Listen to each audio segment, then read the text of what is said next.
Miami, Miami, Miami, Miami. It feels like Miami.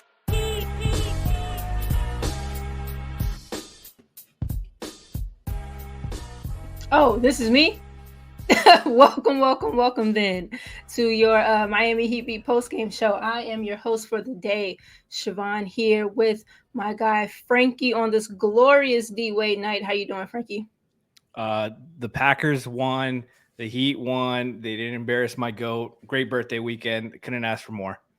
You just tossed me that lob like LaMelo on the break.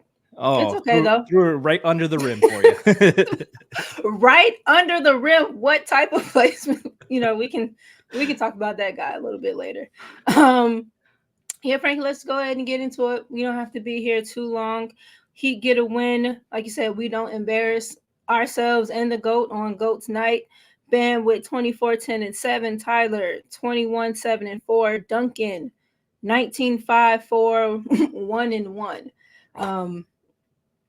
We were talking before we came on, and it's a difficult game to really kind of do a lot of, I think, analysis with because, Charlotte is just so bad to me and just so young-minded as a group that anything less than what we ended up doing tonight, I felt like would have been a little bit of a letdown.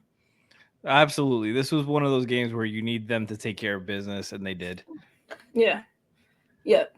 Nothing to play with. No need to just get it out of the way, dominate for the most part. Exactly. Jaime 15 in the first. We'll talk about his injury. Unfortunately, left at after the half. Didn't play again. Hopefully, he's okay. Yeah. But Polterghost says the best analysis of the game. Hornets are butt cheeks.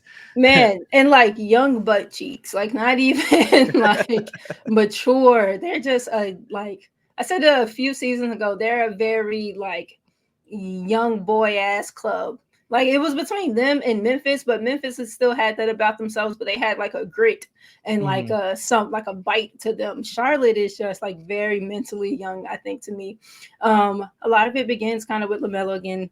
We can talk about him a little bit later. Let's go ahead and open it up with Jaime's 15-point first quarter. Like the kid is just, he's so good, Franky. He just keeps being so good. No, he picks his spots wisely, yes. Aggressive.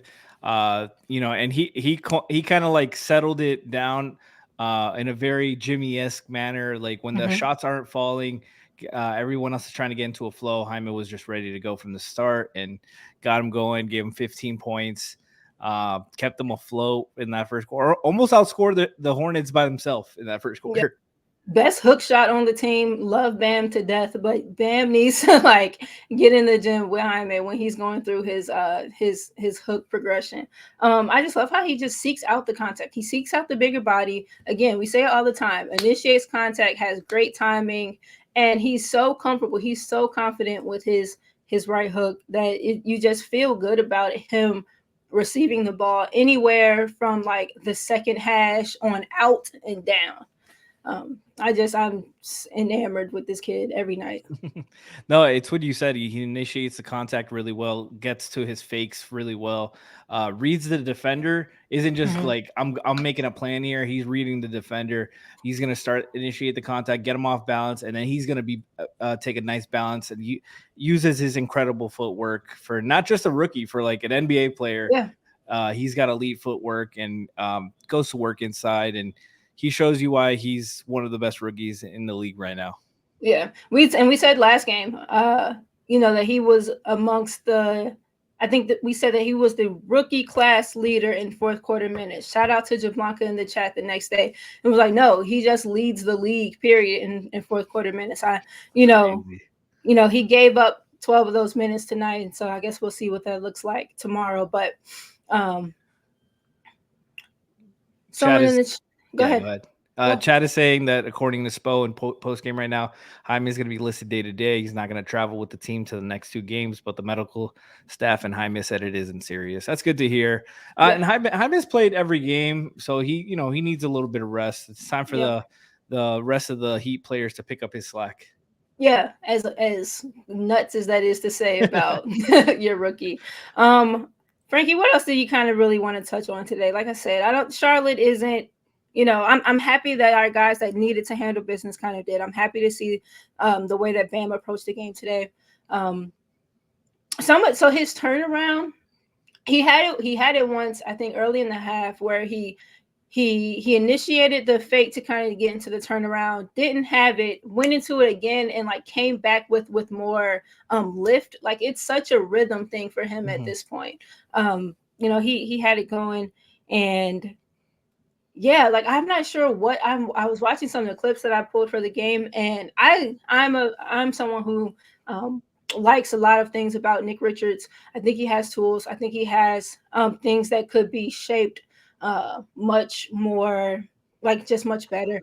When I was watching the very first possession of the second half for them, and it's sending Nicola off of that, like, it's a high stagger, and Bam is rolling to the basket, and Nick, instead of just like showing himself a little bit, he just turns and runs just full with Bam, and like Nicola has this easy kind of lane to the cup. Say all that to say, I like Bam's game tonight, and I really like his connection again with Duncan, and what he and Tyler kind of looked like tonight. Absolutely. I've wanted to note that, like, a bunch of times we've seen the Heat, even with the good teams that they've had the last few years, we've seen them stoop down to their opponent's level, and they haven't really done that this year. They've dominated. They're undefeated inside their division. They're pretty good. I don't have their exact record, but I remember it was good against below 500 teams. It's just a smooth game from Bam, Tyler, and Duncan leading the way. Jaime, of course, the first half, but just do enough. Don't force it. Don't get hurt. Don't play to their level and start trying to match their stupid shots with your own. Jeff in the chat, 17-4 against below 500 teams. Like, that's elite. Important. That's what you're supposed to do. Yep. And that's how you get a good seed in the playoffs, and hopefully get up there and get home court this year. Don't want to play and do the play-in tournament again. But Highsmith did a great job tonight defensively. Him and Caleb were everywhere. That's where I was going next. Deflections, closeouts, rotations. They were everywhere, and I really love playing them when Spo plays them together, because it's just a menacing on the wings, and that's how they got all those fast break points, because those two were disrupting everything. Yeah, and it's Charlotte. They are who they are, but there's still potential to have to be lackluster defensively in spots, and I don't think that they were. And like you said, between Haywood, Caleb, and I saw good things defensively today from Josh, and important things that you want to see out of Josh and Caleb specifically, as the guys who are supposed to be the lead of this defense from a top point of attack type of way. I thought he looked much better today in some of his angled work. I thought Caleb looked a lot better in some of his cutoff work too. And then Haywood, since he's been back, he's just been, a defensive stalwart. Fantastic closeouts, and transitioning like out of the closeout into the next segment of his defensive responsibility for that possession. Like you said, the two of them and Kyle did some great digging secondarily after Caleb and Haywood, had good initial presence. I thought that the defense, like you said, really, really fed into a lot of the fast break looks. I think Reed said we had 25 fast break points tonight, and defensively that was huge. And again, Charlotte is Charlotte, but we have looked bad defensively in like a lot of areas. And over the course of last game and tonight, it's nice to see what feels like some of the defensive bite kind of come back to this group. No, absolutely. And not only 25 for Miami on offensively, but for they gave up 4 for the game. Big as well. That's because our transition defense has not been great either. It has not. And can't take full credit, because LaMelo Ball took a lot of stupid shots tonight. It felt like very much for them, for him specifically, it was trying to find his rhythm game, that he didn't care about the results, and that bothers me as a coach, and I'm sure that bothers you as a player when somebody takes ownership of that, especially the guy who's supposed to be your best player, supposed to be your point guard, supposed to be your leader. So I'm not trying to take too much from this game. They took care of business. They led the whole way. Let's get into the most important discussion Right. of the night. Siobhan, what was your initial feelings when you saw this? That was fantastic. So we've been in the Hebe chat, and like Moose has been talking all week about how, the statue probably won't come till later. Maybe we get into a stretch where we just suck as a team. He wasn't saying this year, but just like a little later down the line. And the organization needs to pick up some morale, so we just announced the statue, just kind of really randomly. And then tonight he was like, yes, the reverse jinx worked. So shout out to Moose. But seeing it just, Bam joked that, Dwyane's had like 4 retirements at this point. He had the jersey, he had the actual Hall of Fame ceremony, the last game, the last dance was a whole, season long thing. And then tonight, but I think far too often, and maybe not so much on the men's side, you see this a lot kind of like in the WNBA, but far too often, the legends and kind of the people who really, really deserve to be celebrated and to have, their memory kind of reinstilled into the kind of the collective consciousness.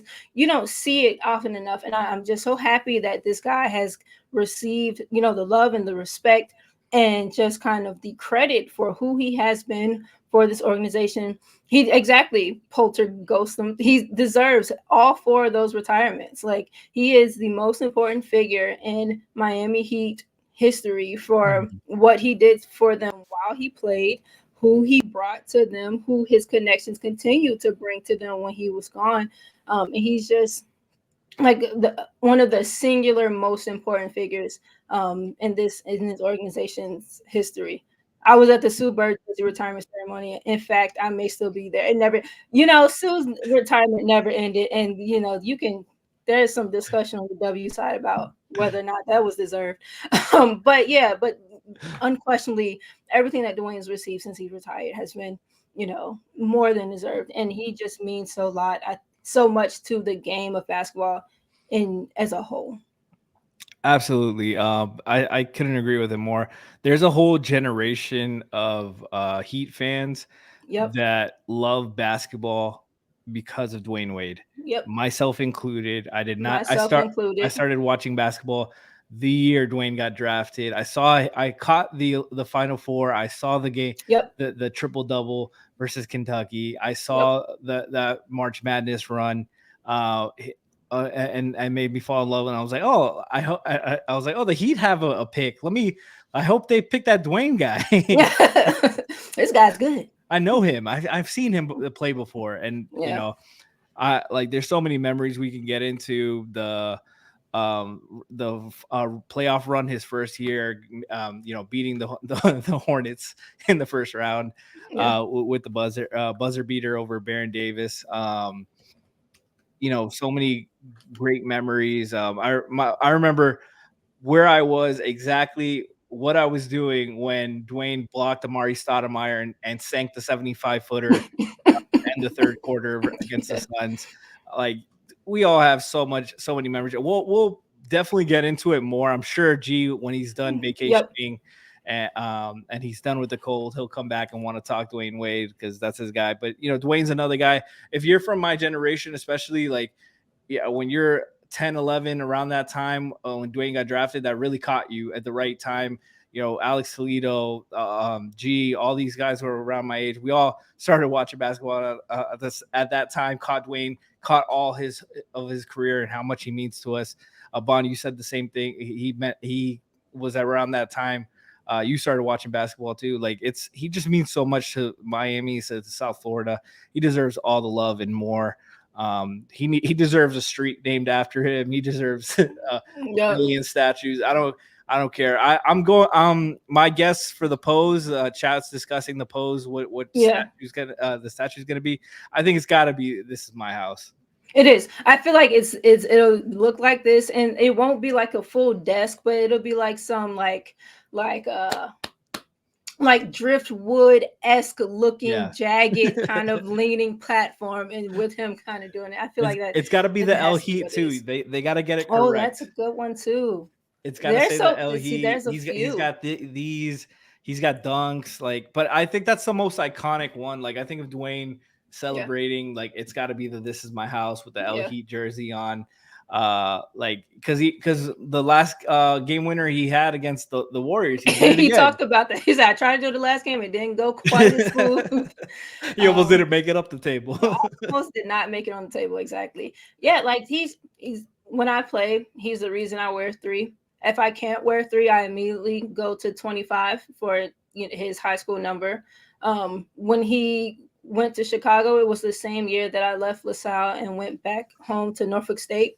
And like he's got it was a chance to play number 25 at Norfolk State.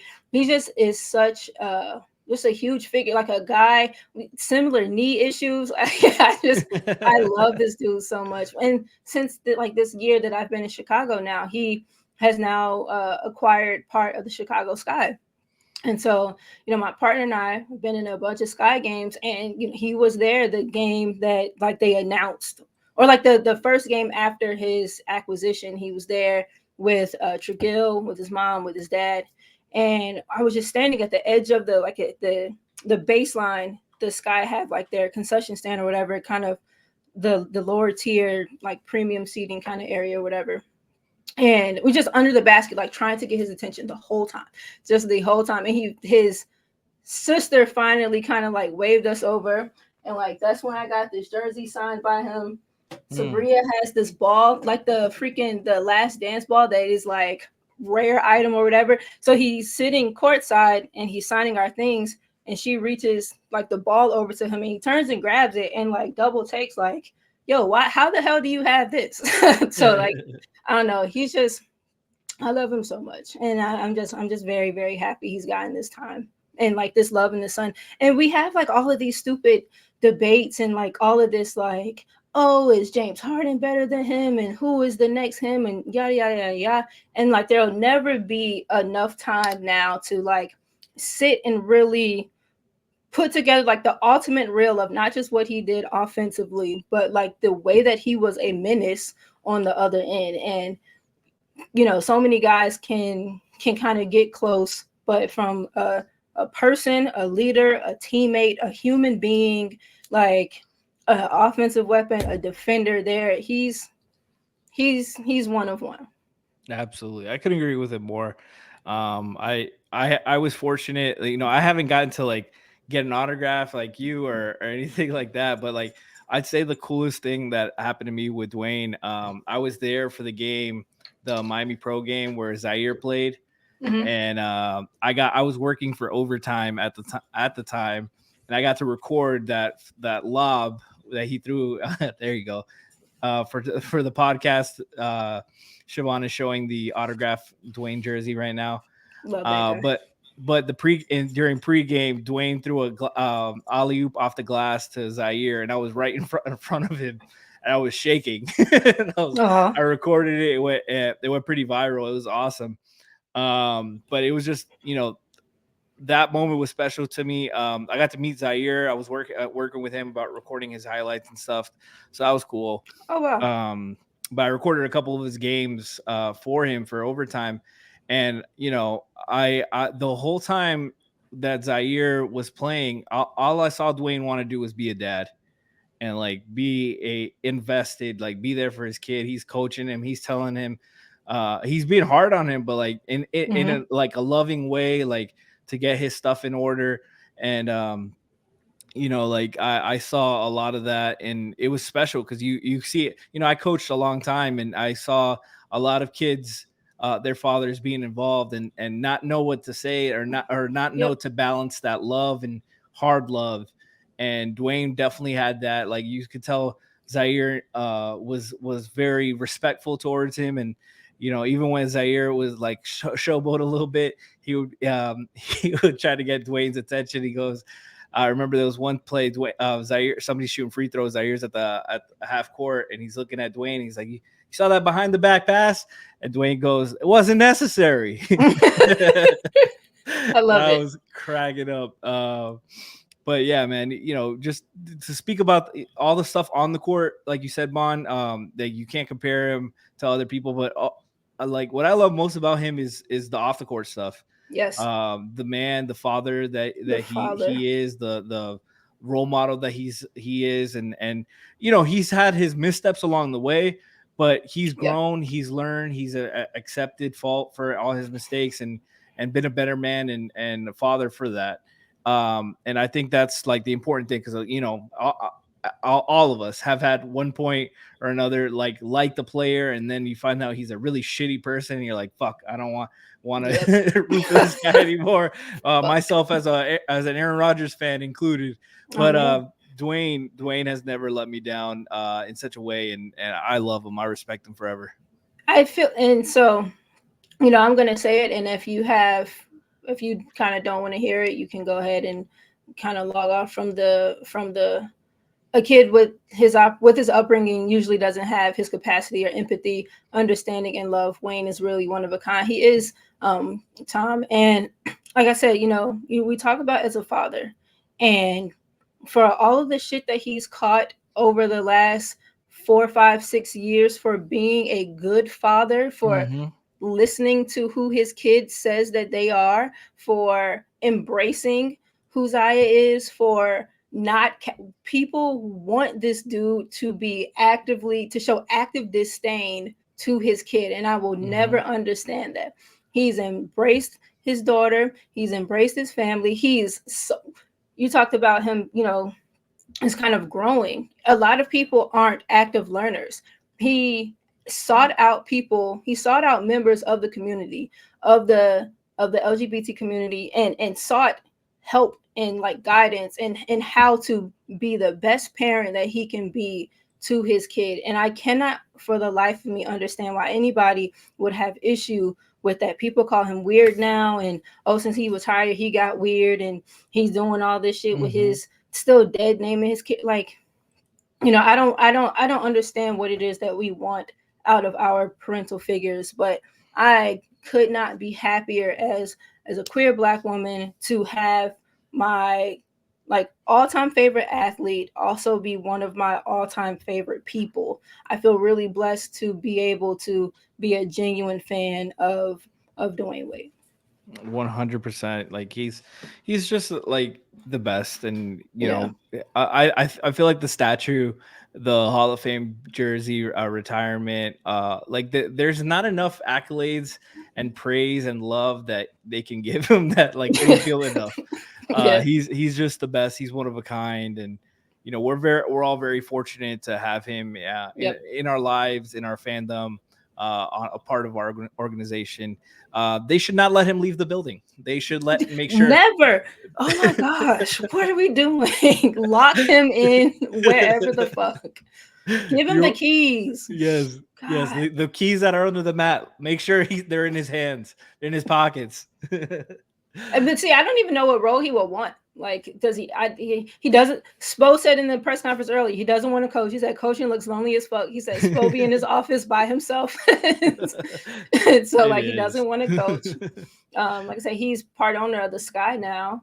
Does he still have his stake in the Jazz? I believe so, because I've seen pics of him with the Jazz, and they've tweeted about him and stuff. I think it's just that he would want a say, like that he'd have a core group of say. Like, this is speculation for me. I don't remember the exact thing, but I do remember that he wants a say in the organization, and that he'd have a group of like Pat, Spo, Nick Harrison, Zoe, Andy, and I think Nick Harrison, his son, Mickey's son, and I think it's Adam Simon, that they all get a vote, and he would want to be a part of that. And I don't know if they want to do it to give it to him right away. I think Dwyane, like he's the biggest reason you are a championship organization, a multiple time championship. Like, there's no championship banners without Dwyane Wade. Yeah. So like, give him. I'm completely fine with giving. I say give Dwyane a vote, give Udonis a vote, and then cut it off. Like, that's it. Just like let that be kind of your core. We'll see what Bam matriculates to, but that like, and I don't see a reason to not. And it's not even that like, he would do so in a way that would undermine kind of the integrity of the organization. He knows what they're about. Like he knows the type of guys that they like, the way that they like to carry themselves, the process in which it takes to become a good Miami Heat player. So like he wouldn't, I don't. What's the issue? He went to other organizations and saw that they don't run shit like they're supposed to be. Exactly. And he's at another organization that they're doing things really well since he joined them.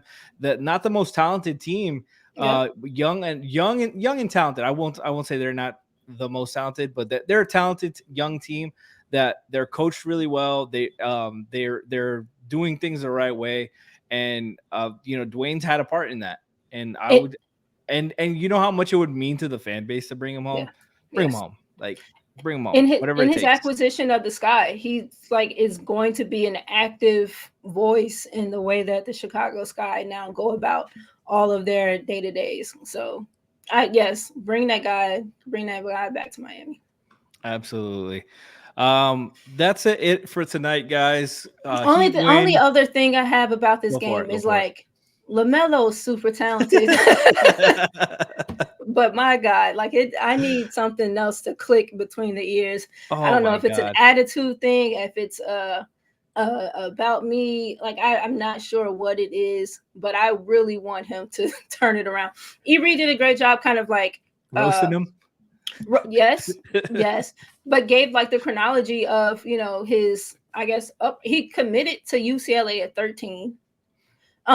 Did his 1 year in Lithuania, and then like got picked by the Hornets. So at no point has he ever really had to never really had to like learn to win a very particular type of way. He's not a professional mentally yet. He's still super young. Like I there's a lot of talent there. I like Lonzo. I really like Lonzo, but I think almost without question LaMelo's the most talented ball brother. I just want him to. I feel like if LaMelo had some of Lonzo's mentality, and I think Lonzo had to grow up a bit too, but I think he did. LaMelo with a different frame of mind is a very special player. But I think Lonzo is very much night and day with him. Yes. Like good twin, bad twin kind of deal. I know they're not twins, but Lonzo, the way they play basketball and they approach basketball is so differently. Yes. Like Lonzo's like a team player, like a scrappy player, like he's hungry, fighting for it. And LaMelo's like, I'm gonna get mine.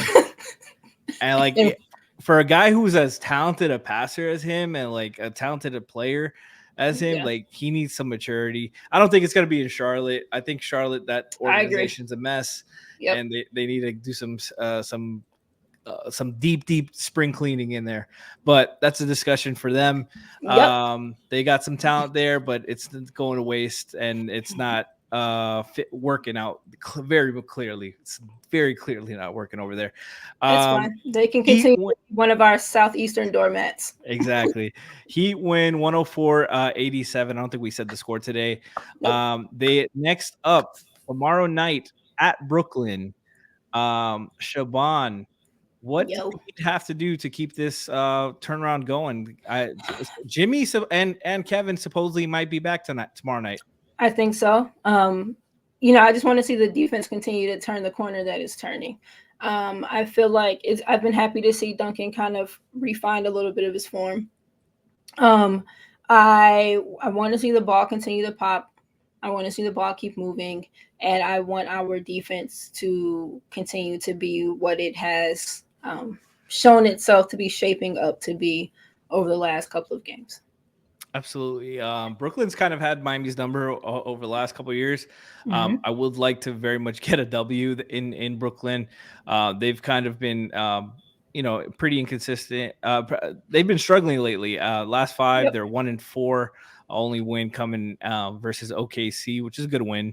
But Brooklyn's going to come out hungry. You need to come out hungry too, and take care of business. I'm really hoping Jimmy does get to play. It looks like Jaime is probably going to be out tomorrow night. Right. So I think it lines up perfectly to bring Jimmy back. Exactly. Let Jimmy come in. I'm really interested in seeing how he fits, because a lot has been made about the Jimmy, Tyler, Bam fit these last 2 years with them in the starting lineup. So I'm really curious about that. I want to see it work. I want to see this team do well, and I like a lot of players on the team, and I want to see them continue to do well. Trade deadline's coming up next month, and they need to make moves. They got to see who they are and what they need. We are 1-2 against this Brooklyn team this year. I know that the most recent or the biggest loss in late November was when we had, kind of all of those guys out. But yeah, like you said, that they've been a little bit of a thorn in Miami's side. I think that, good length, good size. Bam's had 21 and 14 against them the first game, but we lost by 4. Like I said, we got smacked by them that one time. Or not even necessarily smacked, we lost by 7 in late November. But yeah, I think we're getting the wins that we should be getting. And I think Brooklyn is a team that we should be getting wins against as well. Yeah, absolutely. You need to take care of business tomorrow night.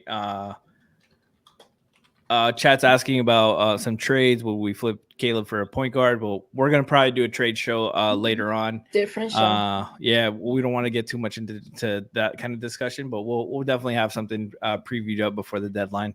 But yeah, this is an important game. You need to keep sinking Brooklyn down.